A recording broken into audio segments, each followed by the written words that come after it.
और आप देख रहे हैं डॉक्टर दानिश ऑफिशियल।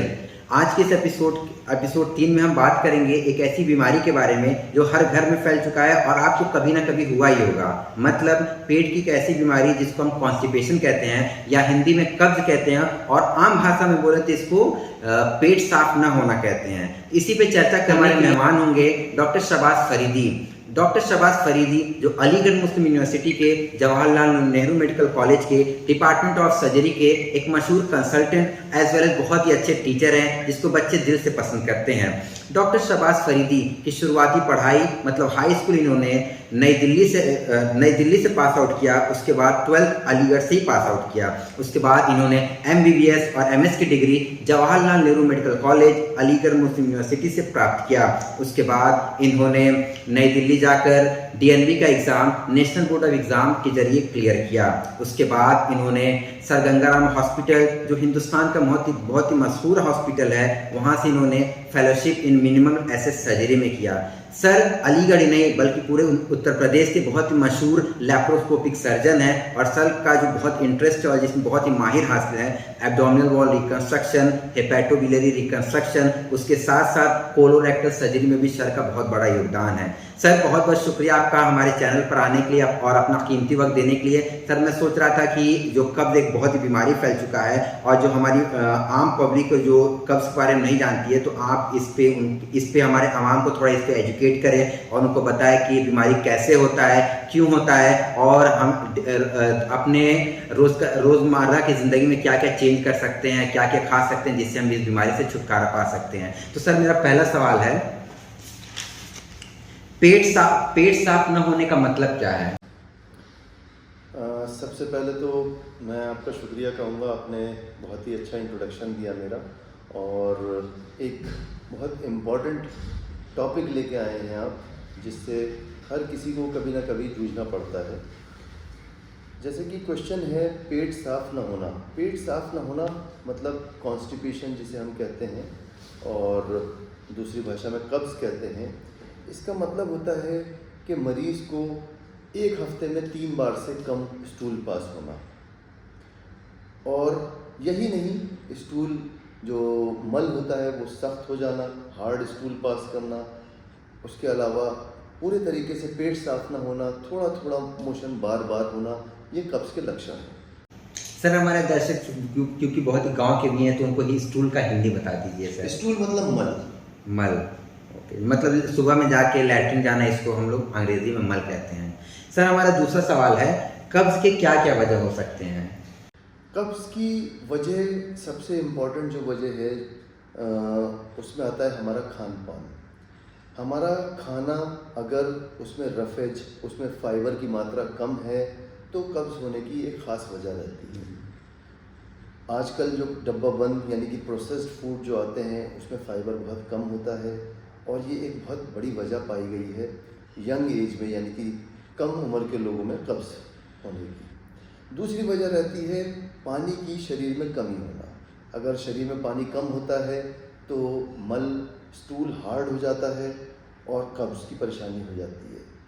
तीसरी वजह जो है वो है आजकल जो एक्सरसाइज यानी व्यायाम की जो कमी है वो एक बहुत बड़ी वजह है।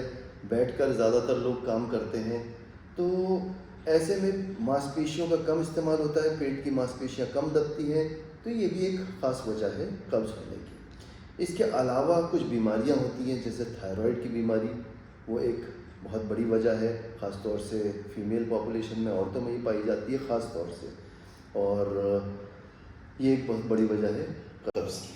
सर अगर जैसे हमारे जो आम दर्शक हैं जो कभी स्कूल नहीं गए हैं तो उनको अगर फाइबर के बारे में बताएंगे तो उसको और लोकल लैंग्वेज में कैसे बताएंगे? फाइबर एक ऐसी चीज़ है जो साग सब्जी में ज़्यादा पाई जाती है और जो एब्जॉर्ब नहीं होती उससे स्टूल का अमाउंट बढ़ता है। और ये जो है जैसे कि आप कह सकते हैं पत्ता गोभी, खीरा, अमरूद, पपीता, इन सब चीज़ों में पाया जाता है और इसके सेवन से कब्ज़ की बीमारी दूर रहती है। सर हमारा दूसरा प्रश्न है तीसरा कब्ज के क्या क्या लक्षण है? अगर किसी को कब्ज है मरीज को, तो उसके शरीर में क्या क्या लक्षण देखने को मिलते हैं?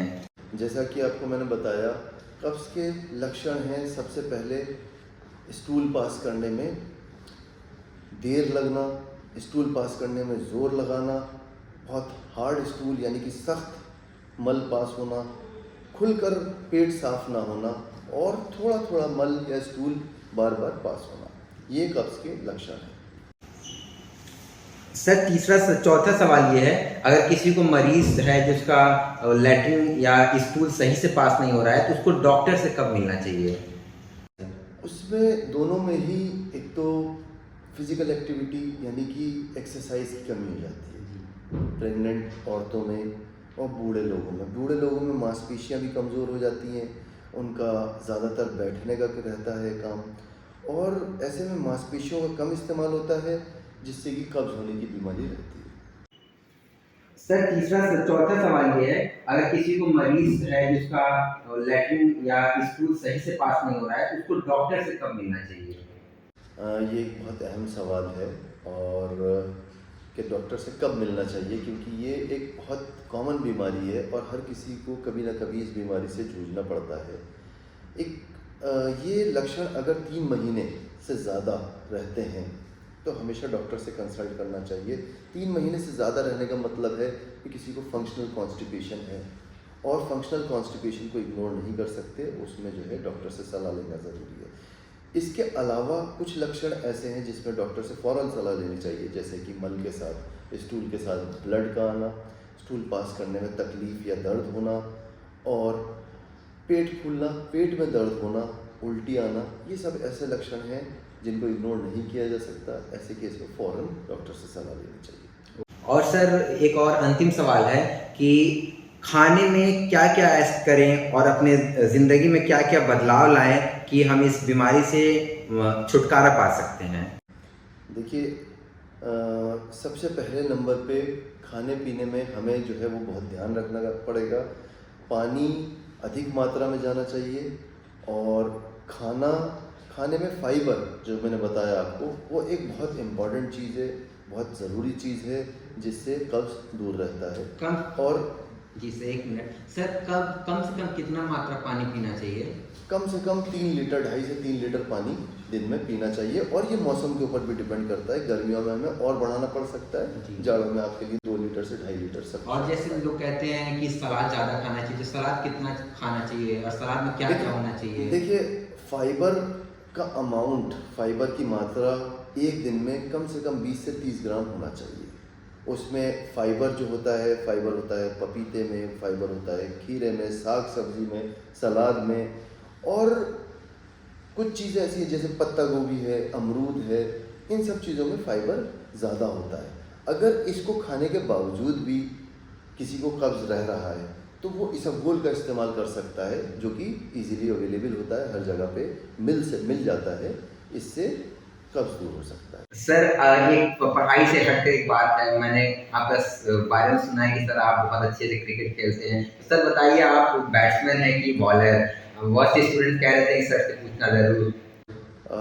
अब इतना तो नहीं, लेकिन हाँ, साल में हमारा एक इंटर फैकल्टी टूर्नामेंट होता है, जी सर। जिसमें मेडिकल कॉलेज के अलावा बहुत सारी टीम्स पार्टिसिपेट करती हैं। मेडिकल कॉलेज की एक टीचर्स की टीम है, उसके अलावा यूनानी की एक टीम है, इंजीनियरिंग कॉलेज की टीम है, MBA डिपार्टमेंट की टीम है। तो सब लोग अपनी टीम लेके आते हैं, और मेडिकल कॉलेज की बहुत अच्छी परफॉर्मेंस रहती है।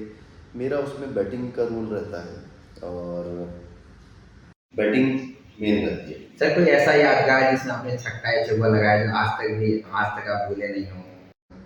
हाँ, हमने एक टूर्नामेंट खेला था, और उसमें हम फाइनल जीते थे। फाइनल हम कई बार जीत चुके हैं इंटर फैकल्टी टूर्नामेंट का, लेकिन वो एक बहुत अहम पारी थी, मुझे याद है, जिसमें हाफ सेंचुरी बनाई थी, और उसमें काफ़ी बाउंड्रीज भी लगाई थी। तो बहुत बहुत शुक्रिया सर, आपने बहुत अच्छे से हर सवाल का जवाब दिया। और सर मेरा एक रिक्वेस्ट है सर, दर्शकों से बोल दीजिए कि मेरे चैनल को सब्सक्राइब करने के लिए। बिल्कुल, please like and subscribe Danish channel.